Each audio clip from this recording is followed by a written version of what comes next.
El presente video se desarrollará a manera de síntesis sobre el proceso de revisión y resignificación del concepto discapacidad abordado en la sesión sincrónica. Utilizaremos la siguiente imagen para realizar este proceso de resignificación. Si en este momento les preguntara dónde se encuentra la discapacidad como concepto, muy seguramente eh, señalarían a la persona que es usuaria de silla de ruedas. Esta concepción se tiene por lo general cuando se habla de discapacidad, se piensa o se asocia a la limitante física o deficiencia. Y en este caso, en este cuadro que estamos viendo, son dos mujeres. Llamaremos a Ana, la persona que es usuaria de silla de ruedas, y Susana a la persona convencional que se encuentra a un lado de ella cargando unos libros. Las dos se encuentran junto a un stand de una biblioteca. Y este escenario nos servirá para analizar justamente el concepto de discapacidad, para posteriormente hacer una reconceptualización.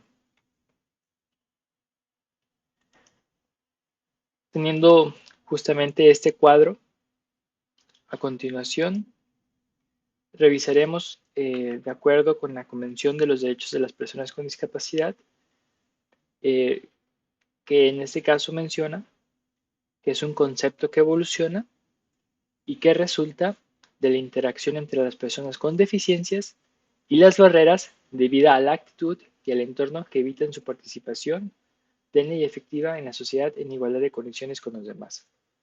Como podemos ver, este concepto tiene tres elementos muy importantes. El primero, se reconoce que es un concepto que ha ido evolucionando, por lo tal es muy común que al día de hoy todavía se usen conceptos que están fuera justamente de uso.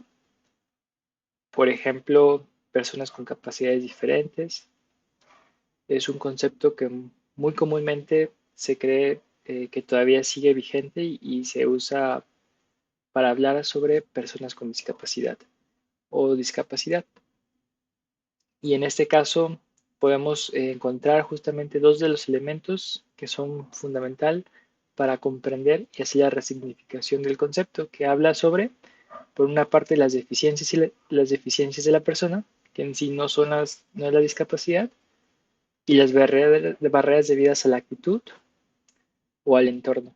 Y cuando estas deficiencias y estas barreras es cuando surge la discapacidad. Para ello, lo analizaremos a través de esta pequeña fórmula. Hablaremos de las características o condición de vida. Por característica puede ser, por ejemplo, eh, una persona que no tiene vista o que no tiene audición.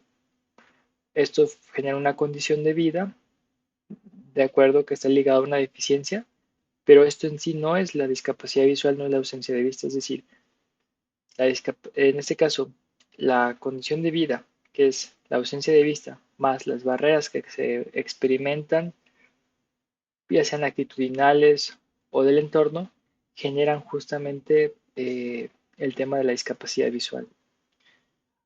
Cuando hablamos justamente sobre discapacidad, es importante que tengamos presente que todos somos personas, no hay otro tipo de personas. Y para hacer la resignificación y la reconceptualización, siempre al término discapacidad antepondremos personas. Entonces será personas con discapacidad. De esta manera, analizaremos de nuevamente la imagen, pero ahora vemos que tiene un matiz distinto. Sabemos que en este caso Ana, como antes lo habíamos mencionado, es usuaria de silla de ruedas, tiene una limitante física y cuando ella enfrenta alguna barrera del entorno, puede ser una barrera que se encuentre en el stand porque no es accesible para que ella pueda acceder a los libros que se encuentran en la parte superior, o una barrera actitudinal por parte de Susana, es cuando estamos hablando del concepto discapacidad. Por lo general siempre nos enfocamos en la limitante física y pensamos que es la que impide el desarrollo de la persona, pero no es así. Son justamente estas barreras las que no permiten su participación plena y efectiva. Entonces, el enfoque que utilizaremos será cómo, primero, ser conscientes de las barreras físicas, actitudinales o sistémicas que se están presentando o que está viviendo la persona con una limitante o con una condición de vida específica para poder trabajar sobre ellas eh, con el tema de ajustes razonables. Debo mencionar que todo ajuste razonable siempre es co-creado entre el estudiante con discapacidad y el docente. De esta manera hemos hecho una revisión breve y ahora vamos a hacer el siguiente ejercicio. Va a ser, imaginemos que son dos estudiantes, está Pedro y Juan. Pedro es un estudiante con discapacidad visual y Juan es un estudiante convencional.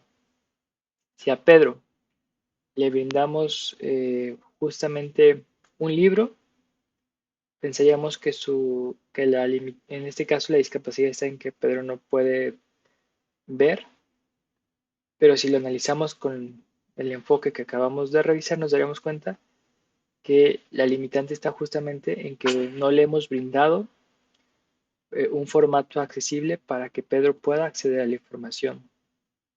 Esto mismo sucedería si a Juan, que es el estudiante convencional, le otorgáramos un libro en braille, no podría acceder a la información.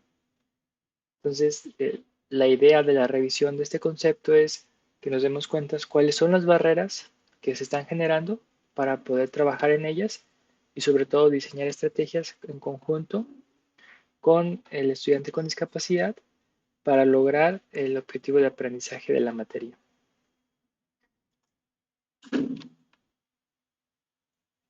De antemano, muchas gracias.